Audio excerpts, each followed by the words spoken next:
everybody, welcome back. If you're new here, hi, I'm Mercury. Welcome to my channel. It's my daily vlog, so whatever I happen to be up to is what you're gonna see right here. And today, Roy had asked me to make him a new mask, and he wanted something that he could wear all the way from Halloween season all the way through Christmas. So we have some Nightmare Before Christmas fabric and some Disney holiday fabric. And we're gonna make Roy a new mask today. I have a shortage of surfaces to work on, so I am just sitting on my floor with my cutting mat, and I'm gonna just get the fabric prepped down here. So in order to do a mask, you need a 9x9 square. So we are gonna cut out 2 9x9 squares, one of each fabric. Okay, got my marker.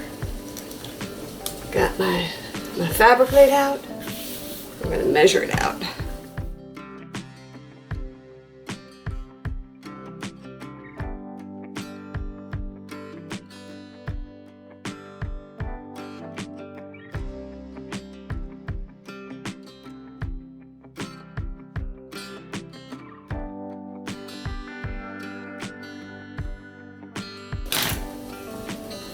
Okay, 1 9x9 square, halfway there.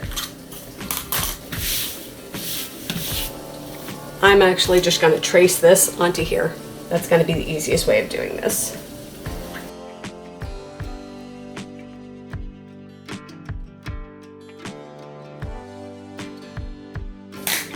Okay, 1, 2. This is the minimum for making a mask. If you wanted to make an extra layer of protection, you could add a 3rd layer as like a middle layer, or if you have any filter material. I know some people were using like HEPA filter and things like that back at the beginning of 2020, but 2 layers is like the recommended, so this is fine. Okay, at this point what we're gonna do is we're gonna put right side of fabric, so this being the right side, this being the wrong side. Sorry, so this being the right side, this being the wrong side. We're gonna put right side to right side. I'm also trying to be aware of which way they're going, because I want, see how Jack is up and down over here? I don't want the Mickey faces sideways to that. I want them the same direction. So, told you, lack of surfaces. I'm working with what I got here. Okay, because this is such a short space, I'm not even gonna pin it, I'm just gonna go. So, right side to right side, so wrong side out on both sides. What I'm going to do is I'm going to, let me hold it in the middle here. I'm going to sew down this edge, and I'm gonna sew down this edge. So the 2 outside edges, I'm gonna be sewing down.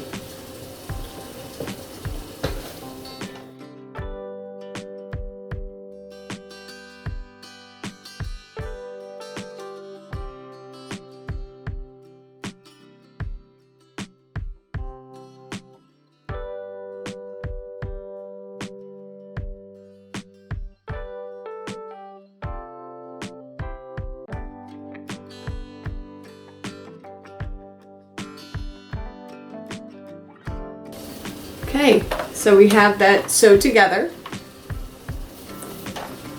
And now the next step is I'm going to turn it right side out. So it should be like a tube, right? I could stick my arm through there. Just turn it right side out.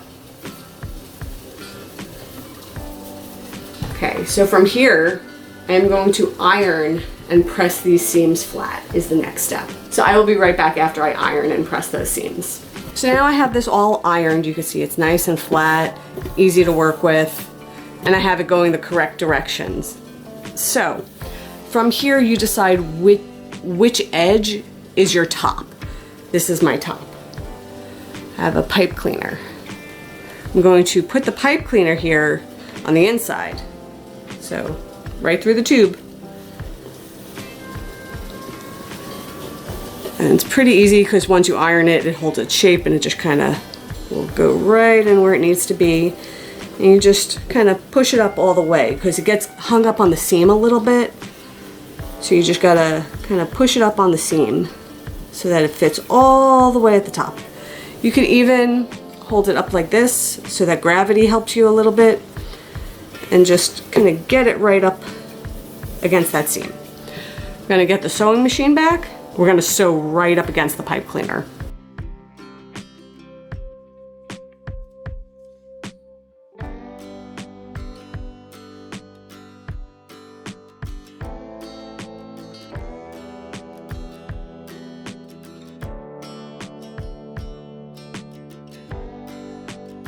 Now we have the pipe cleaner all sewed in.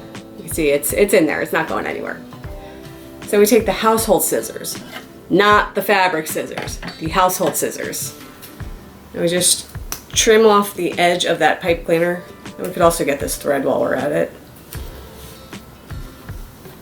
And trim off that edge of pipe cleaner. So from here, now that we have the pipe cleaner trimmed, what we are going to do is measure out a length of cord 6 inches for each side. So that's the next step.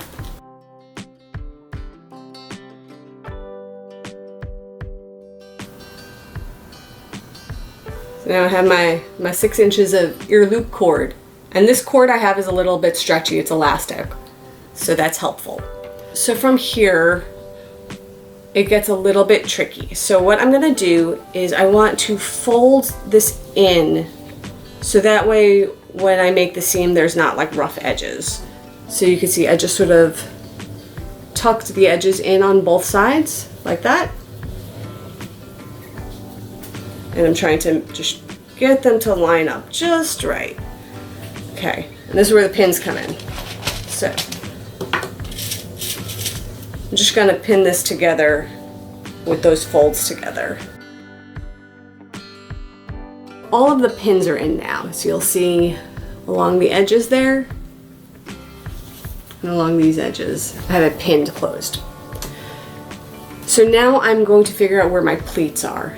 You either want to do 2 or 3 pleats. I think I'm just gonna do 2 pleats.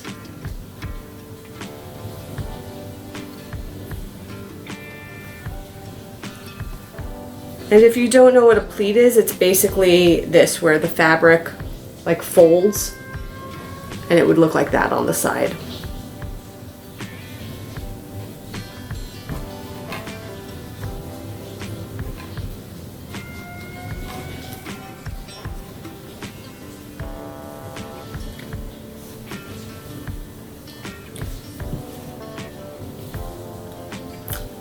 I'm gonna do 3 pleats.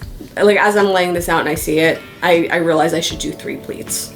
So 1 pleat will go around there, and I will move that pin to catch the pleat.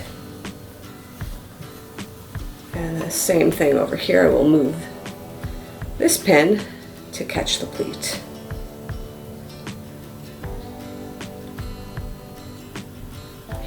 Whoops, caught on my finger. Okay. Then again, another pleat.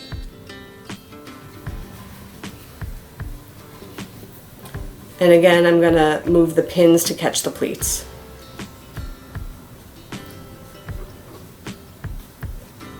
The same thing on this side, trying to keep things pretty even. So this is what it looks like. I have 3 pleats and then all the pins along the side. So from here, in order to keep it looking neat and tidy, we have to insert the cord now, and this is why we did that type of folding of the edges. So you have to decide where you want this cord to lay. And I'm thinking right by this bottom pleat here and somewhere above the top pleat. That's where I want my cord to lay. So to do that, I'm going to carefully be removing a pin so I can fit the cord in between there like a little sandwich.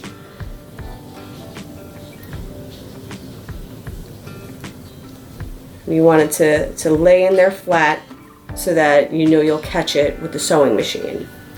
And then put the pin back in so that it holds the cord in place.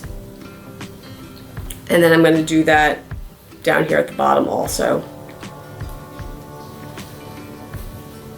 So I want this cord to lay right there.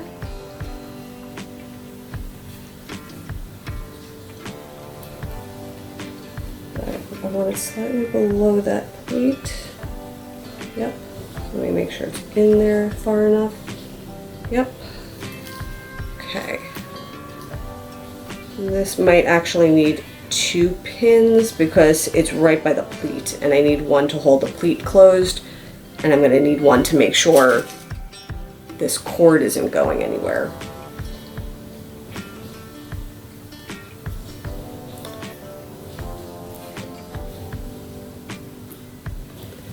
So you see what I did here?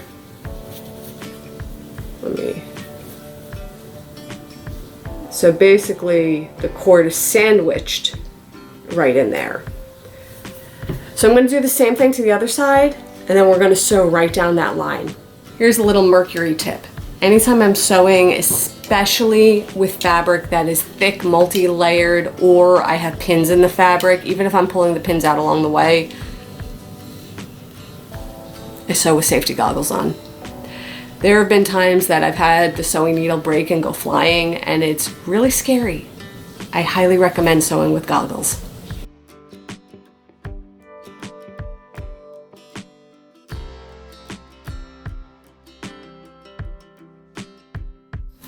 And here is the finished mask. So I did iron it after I finished just to push the pleats flat. So this is the Halloween side, and this is the Christmas side. And then when you put it on, you know, you stretch it out. Came out pretty good. So that's the method I've been using to make my masks. I have made a whole lot of masks through 2020.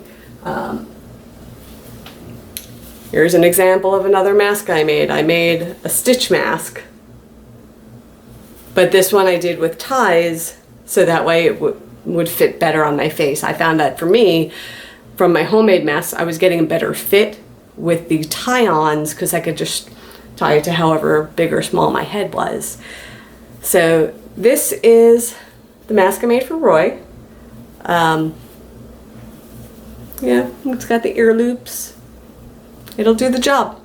So I hope this was helpful. If anyone is still making their own masks and not sure how to make masks, looking for new techniques, this is how I've been doing them. So with that, I am done for today, and I will see everyone tomorrow. And until then, stay inspired by everyone. Take care.